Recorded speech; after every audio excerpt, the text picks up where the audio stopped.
Welcome, curious minds, to the deep dive. Today, we're plunging into, well, one of history's most tangled and frankly terrifying cold cases, the Zodiac Killer. It really is a true labyrinth. And yeah, you probably heard there's this whole new angle now. A TikToker went viral claiming their own grandfather is the Zodiac. It's definitely an unexpected turn in a story that's already full of them. So our mission today is really to unpack all of this. We'll go back through the original crimes, look at some of the, the usual suspects historically, and then really dig into these new claims that popped up on social media. We want to pull out the key pieces, the nuggets of info, so you can feel properly informed about this whole very perplexing case. Okay, so let's set the scene. We got to start at the beginning with the confirmed attacks. The Terror, December 20th, 1968. Lake Herman Road, Vallejo. The victims were just kids, really. Betty Lou Jensen, 16, and David Faraday, 17. Yeah, and by all accounts, just lovely kids. She was an honor student involved in youth groups. He was an Eagle Scout wrestler. Just really good kids on their first date. Which makes what happened just utterly brutal. They were parked in a local lover's lane. Right. An assailant just walks up, fires a .22 rifle. David's shot in the head. Betty Lou tries to run. Oh, God. And she's shot 5 times in the back. She died right there. David died on the way to the hospital. Just horrific. And then nothing. The trail just went cold. Completely cold. For 7 months, it must have been terrifying for the community. Until July 4th, 1969, Independence Day, Blue Rock Springs Park, also Vallejo. Yeah, another attack. This time, Darlene Farron, she was 22, worked at a restaurant, apparently quite popular, and Michael McGough, only 19. And Darlene was married, but seeing Michael. That seems to be the story, yes. Again, parked in a lover's lane spot. Another car pulls up. Same pattern. Almost exactly. Yeah. Driver gets out, shines a flashlight right in their car, and just opens fire. Darlene was hit in the neck. She didn't make it. Michael was hit, too, in the arm. But incredibly, he survived. He survived, so he saw the attacker. He did. Gave a description. White man, heavy build, maybe 5'8", around 195, 200 pounds, short, curly, light brown hair, had a pot belly, dark clothes, no glasses. That's pretty specific. But then the Zodiac takes it up a notch, right? He calls the police. He does, just 20 minutes after the shooting. From a public phone booth, just a couple of blocks from the scene, the Vallejo PD gets this call. Chilling. Absolutely. A male voice, very calm, says, "I want to report a double murder. I also killed those kids last year. Goodbye." Just like that. Claiming the first murders, too. Wow. How unusual was that for a killer to call in like that back then? Extremely brazen. It immediately changed the game. This wasn't random violence. It was calculated, and he wanted recognition. He was taunting them. And the taunting didn't stop there. A month later, the letters started. Exactly. August 1st, 69. 3 newspapers get identical letters. He claims responsibility for both attacks, Lake Herman Road and Blue Rock Springs. Says the victims will be his slaves in the afterlife. Pretty bizarre stuff. And each letter had part of a cipher, a 408 symbol cryptogram. He claimed his identity was hidden in it. And he threatened people. Oh, yeah. He said if they didn't publish the cipher on the front page, he'd kill a dozen people, just lone people, over the weekend. Pure psychological warfare. Unbelievable. Okay. Attack number 3, September 27th, 1969, Lake Berryessa, Napa Valley. A change of scenery. This time, it's Cecilia Shepard and Brian Hartnell. They were friends, had dated before, just relaxing by the lake. The attacker appears differently this time. Very differently. He's wearing this bizarre executioner-style hood, black covering his head, shoulders, chest, and it has that symbol on it. The circle cross symbol? The Zodiac sign? The very one. He tells them he's an escaped prisoner, then he ties them up with plastic clothesline. Tied them up? Yes. And apparently, he tied Cecilia's knots incredibly tight. But Brian, thinking fast, managed to keep his looser. Then he stabbed them brutally. Oh, no. Not shooting this time. No, a knife. A foot-long knife. Brian later described it as looking homemade. He stabbed Brian 6 times, 1 through the lung. Cecilia 10 times, front and back. How did anyone? Well, as he left, the attacker actually wrote on Brian's car door, a white Carmen Ghia. He wrote the dates of the previous attacks and drew his symbol again. Just meticulous, even then. And someone found them. A fisherman heard screams. They were both critical. Cecilia tragically died within 2 days. But Brian Hartnell survived. Another survivor. That must have been huge for the investigation. Absolutely critical. Brian gave that description. White male, 5'8" to maybe 6 feet tall, dark brown hair, heavy build. He described the hood, the knife. He even talked about his mindset, his goals to stay alive after being stabbed, an incredible will to live. And the Zodiac called again. He did. Just over an hour later, Napa County PD gets a call. Calm voice, emotionless. I wanted to report murder. No, a double murder. I'm the one who did it. Police traced it to a payphone in downtown Napa. They even found fingerprints there. And at the scene, they found prints too, a size 10.5 wing walker boot print and tire tracks. So more clues accumulating. But still no identity. Then, attack number 4, just 2 weeks later, October 11th, 1969. San Francisco this time. Right in the city. Paul Stein, a taxi driver. He was also a student working part-time. And this one was different again. Yeah, point-blank shooting, 9mm semi-automatic, shot in the head inside his cab. But the key difference, the Zodiac wasn't masked. No mask. So witnesses saw his face. 3 young witnesses saw him from across the street, maybe 60 feet away. They saw him going through Stein's pockets, wicking down the cab. What did they say he looks like? White man, 25 to 30 years old, stocky build, reddish-brown crew-cut hair, heavy rim glasses, dark clothes. This was their best description yet. Okay, so they have a clear description. But then a major blunder. The police dispatcher mistakenly described the suspect as a black male over the radio. Oh, no. Yeah, so responding officers actually drove right past a man, matching the correct description, who was almost certainly the Zodiac, walking away from the scene. They didn't stop him. Unbelievable. A mischance. A huge mischance. They did get an updated sketch drawn later based on the witnesses. The sketches are probably the closest images we have. What about evidence at the scene? Bloody fingerprints inside the cab. And a large piece of Paul Stein's shirt was missing, torn right off. Why would he take that?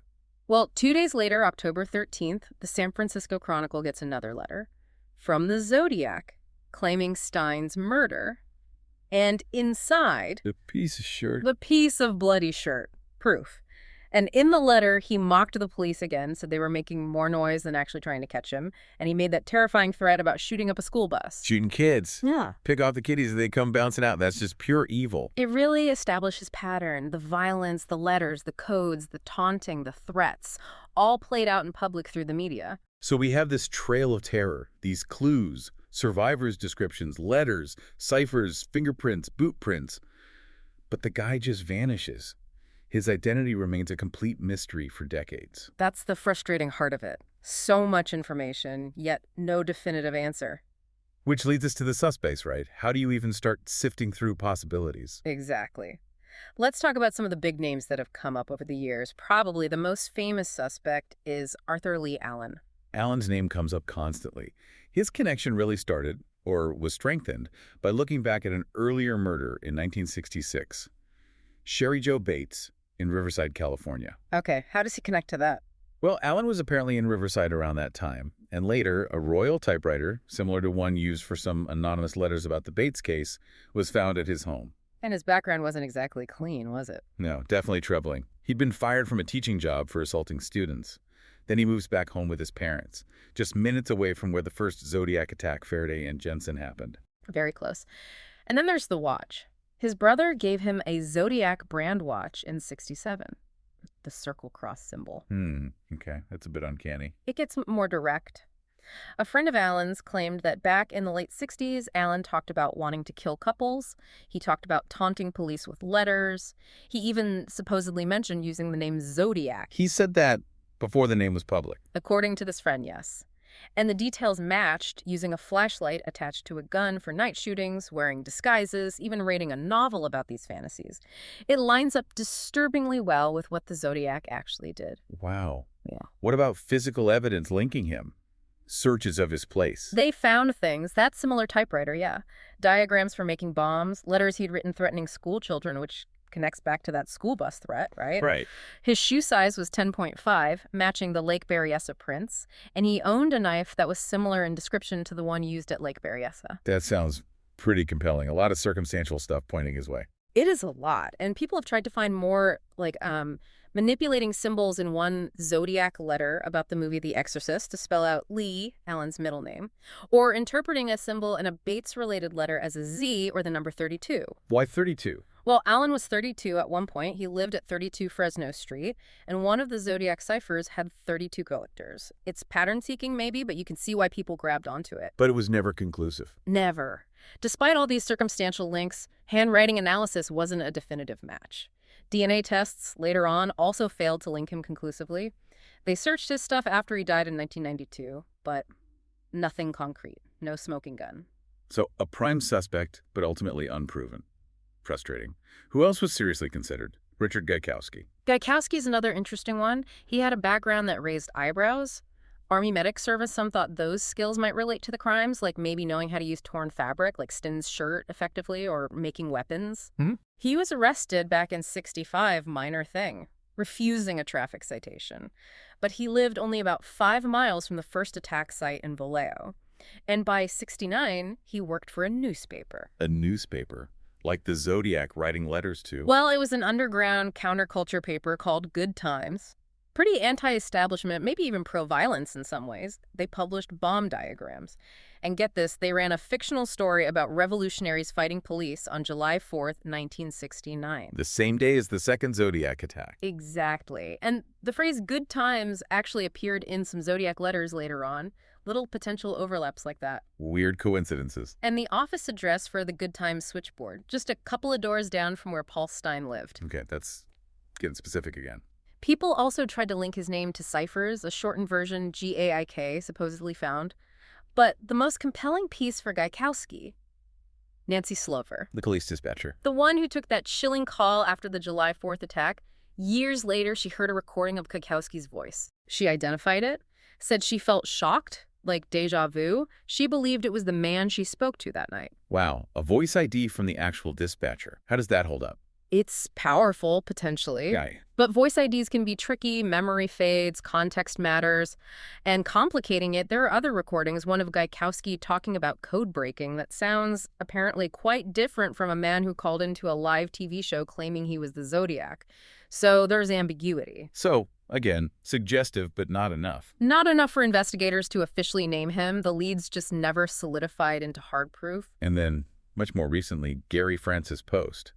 This was like 2021. Yeah, that was the Case Breakers group, former law enforcement forensic people. They pointed the finger at Post. What was their evidence? They claimed DNA from a hiking mat that supposedly belonged to Post was a strong similarity to DNA found at Zodiac scenes. They also said he looked like the sketches. And they claimed the FBI had him as a secret suspect since 2016. Did the FBI confirm that? No. That's the key thing. The Case Breakers founder said his FBI sources confirmed an irrefutable match, but the Bureau itself came out and said, nope, the case is still open, no near info on Post being a suspect. So that claim kind of fizzled. It generated headlines, but lacked official confirmation. They also made claims Post trained other killers. His former neighbor, someone he apparently babysat, came forward believing it was him, citing a scar on his head that might match descriptions, and his shoe size. That again. Again, living nearby, owning guns, maybe having a scar. As investigators pointed out, that could describe thousands of people in the area at the time. It's hard to make it stick without more direct evidence. Which brings us right up to the present and this TikTok situation. Right. The viral videos from user at Joe 3.0, Jay Foy, claiming his own grandfather, Richard Hoffman, was the Zodiac. And this wasn't entirely out of the blue. People online had mentioned this name before. Apparently so. Internet sleuths had been kicking Hoffman's name around as a possibility since about 2016, but Foy's personal connection obviously gave it huge traction. So what's the evidence Foy presents? What makes him think his grandfather was this notorious killer? Well, first, the visual comparison. He put up photos of Hoffman, young and older, side by side with the police sketches. And you have to admit, there's a noticeable resemblance. Okay, resemblance is one thing. But then it gets much more specific. His grandfather, Richard Hoffman, was a Vallejo police officer. A cop in Vallejo. Yes. And he was on duty in an unmarked car wearing plain clothes the night of the Darlene Fair-Michael Mageau shooting July 4th, 1969. His specific role that night was patrolling to stop kids from, loitering or causing trouble late at night. So he was right there, around the time and place of the second attack. He was, and his report from that night, he stated he saw no suspicious activity in the Blue Rock Springs Park area about half an hour before the shooting happened. Okay, so a cop on duty nearby sees nothing shortly before a murder happens in his patrol area. If this came up in a cold case now, how would investigators view that? Oh, it would immediately raise huge red flags. His proximity, his role, his report of seeing nothing, combined with what comes next, it would demand intense scrutiny.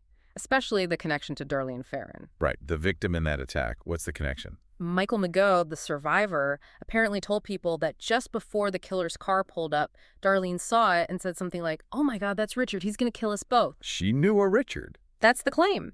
And it fits with other accounts from Darlene's friends. They knew she was secretly dating a Vallejo police officer. They didn't know his name, just that he was a cop. And Hoffman was a Vallejo cop. Exactly. And there's more. Weeks before the murder, Hoffman allegedly showed up uninvited to a painting party Darlene was having. His presence reportedly terrified her. She told friends afterwards she was scared to death of him. Wow. But did Hoffman admit knowing her? Initially, he denied knowing her at all, but then apparently he sort of backtracked and said, well, he knew she worked at a local restaurant. A potential contradiction. And that phone call the Zodiac made after her murder. Right back to that. It was made from a payphone just 2 blocks away from the Vallejo Police Department, where Richard Hoffman worked. Okay, the proximity, the alleged relationship, the fear she expressed, the phone call location. Yeah. It's a lot of converging detail. It really is. And then there's the spelling error. The spelling error. Yeah, this is fascinating.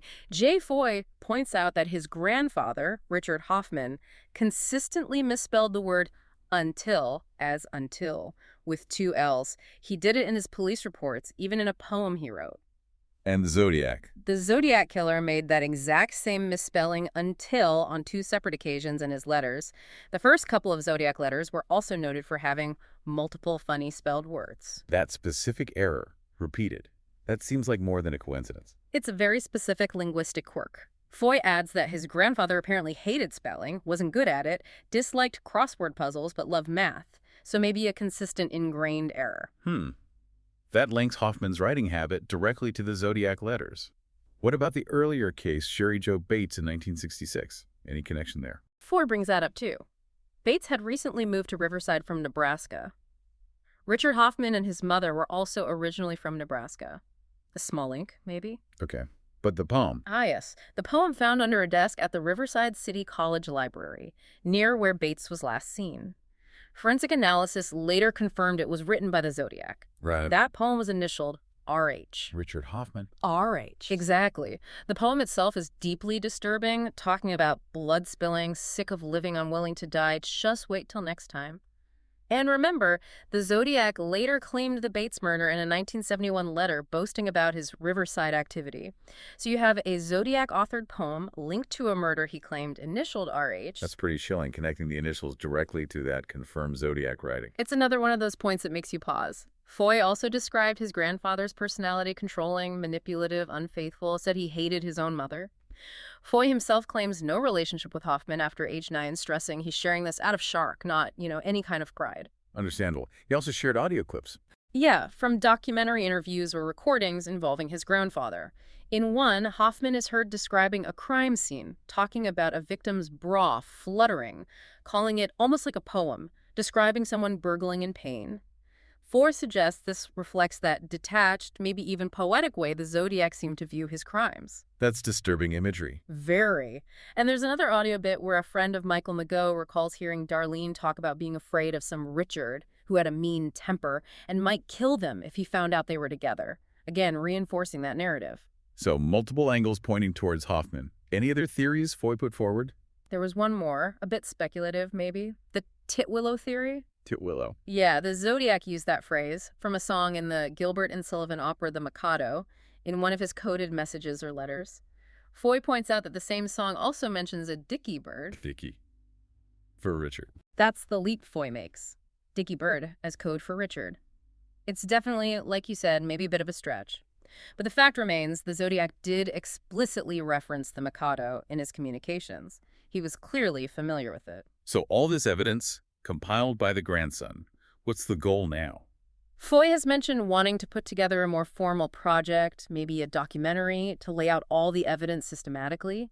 He hopes that bringing all these threads together might finally push investigators to connect the dots definitively. So we've gone from the original terror in the 60s through decades of dead ends and prominent suspects like Allen and Gaikowski, right up to this, well, frankly astonishing claim from a family member emerging on TikTok. It really encapsulates the whole bizarre journey of this case, doesn't it? How it continues to twist and turn, and how new information, or at least new perspectives, can come from the most unexpected places now. It absolutely highlights how complex these cold cases are. Oh. And the internet's role now is undeniable, for better or worse, maybe. Amateur sleuths jump again. Right. And you see how, even with all our modern forensics, DNA technology, everything we have now, the Zodiac remains this ghost, this enigma. We see all this compelling circumstantial evidence pile up around certain names. Yeah, like Allen, or now maybe Hoffman. Exactly, mountains of it sometimes, but that concrete, irrefutable proof, that final link, it's still missing. And that's incredibly frustrating, not just for investigators, but for the public, for the victims' families still waiting for answers after more than half a century. Which leaves us with a final thought, maybe. In this era where we feel like we have access to almost infinite information, everything's online, data everywhere, why do some mysteries like the Zodiac killer still hold out? Why can't we crack them, even when startling new claims surface on platforms like TikTok? It's a profound question, isn't it? What does it say about our deep need for closure, for answers? And maybe it also points to the limits of what we can truly know when faced with such deep, enduring uncertainty. Some shadows just refuse to fade completely.